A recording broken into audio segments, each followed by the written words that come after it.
Hello and welcome to KnightHunter Books. Today we're going to do a review of a book that we both read quite recently, which is the third book in the Wayfarer series by Becky Chambers, Record of a Spaceborn Few.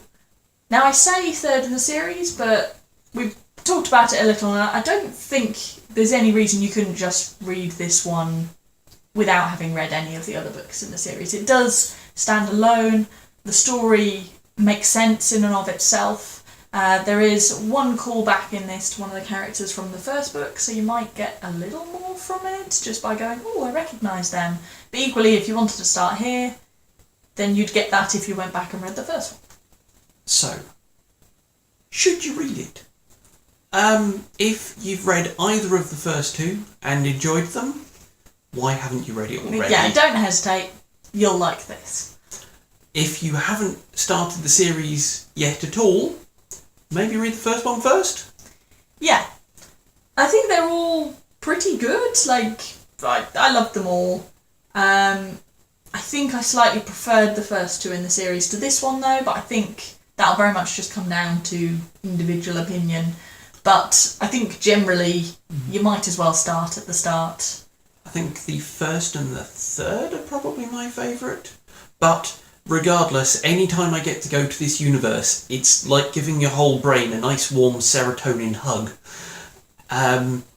Because it's typically a very positive view of people in the future.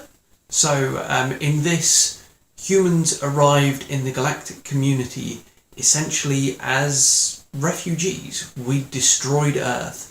And we built ark ships out of the bones of our cities and fled to the stars. And the aliens went, sure, you can have this star, we're not doing much with it. And by the way, would you like anti-grav and some decent generators? Might have been a little more complicated than that, but... A lot of this book is about how humanity has changed itself to cope with its new circumstances. When you're a few inches of hull metal between you and space, how do you make sure that everybody is comfortable and happy and willing to sort of knuckle down and work for the benefit of everybody else? This typically doesn't involve money, until the aliens arrive, at which point things get complicated. That's true. Yeah, so one really interesting thing that Becky Chambers kind of did with this book is really explore how society could be set up. The rights of individual people on the ship are quite high compared to Earth nowadays. So you've got right to living space, right to food, right to air, things like that. You know, they were in the dark between stars for a long time, and actually keeping everybody engaged and involved and hopeful. There's clearly a lot of effort has gone into how you do that. Yeah. So things like no one on the ship has a window to the outside world because they realised that they couldn't give everyone a window, and that would necessitate people to have different levels of luxury. And what they've done is they've tried to make it so that everyone, no matter what your role is in the society, everyone lives in basically the same cookie cutter flats. And actually then people's jobs aren't connected to those rights. So most people, pretty much everyone, has jobs. It's encouraged that if you stop enjoying your job, you can switch to something else and they'll help you do that.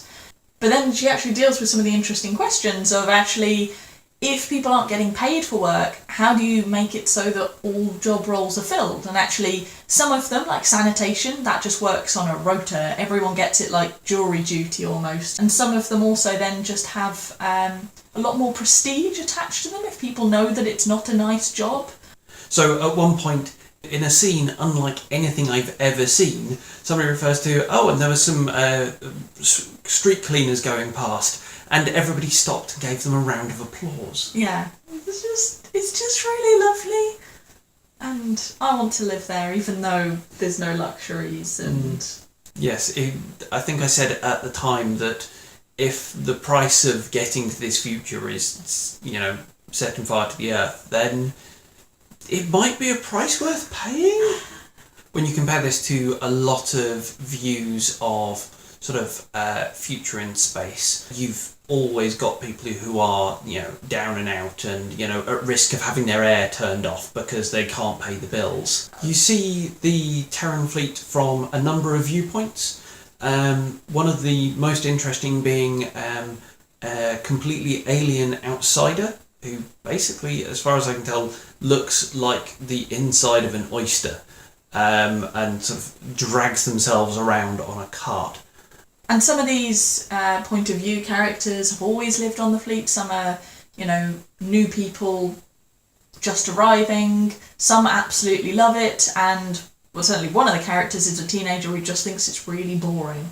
So you get to see kind of all sides, and they do kind of lightly interact with each other, but not that much. There are kind of separate stories going on for each of them. So I think the main reason I can put my finger on as to why I didn't like this one as much as the previous two, and when I say didn't like as much, I mean I still rated it 4.25 stars, probably still puts it in my top 10 for the year. So the possible reason is that because you're following so many different points of view, I found that until I was about halfway in, I wasn't really invested in the story. I was really enjoying the world building because that's all just really interesting to me anyway.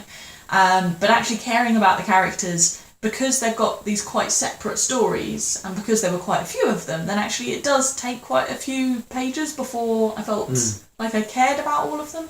But there was the payoff in the end, is that by the end, I did. I cried. I wanted to keep reading more about them. It's also an absolutely gorgeous book. The cover's gorgeous. The end papers are gorgeous. It's just a very pretty book. I think this is one of those books that while I was reading it, it may have not been like my favourite thing ever, but I think there are so many points that I'm going to remember. Some of the funeral rites they have, like the words are just so evocative. And somewhere between sort of liturgy and poetry. I think if I end up with a tattoo ever, I think it might be of a phrase from this book. If you've read it or are thinking about reading it, do let us know and know what you thought. Thank you for watching. We'll see you again soon.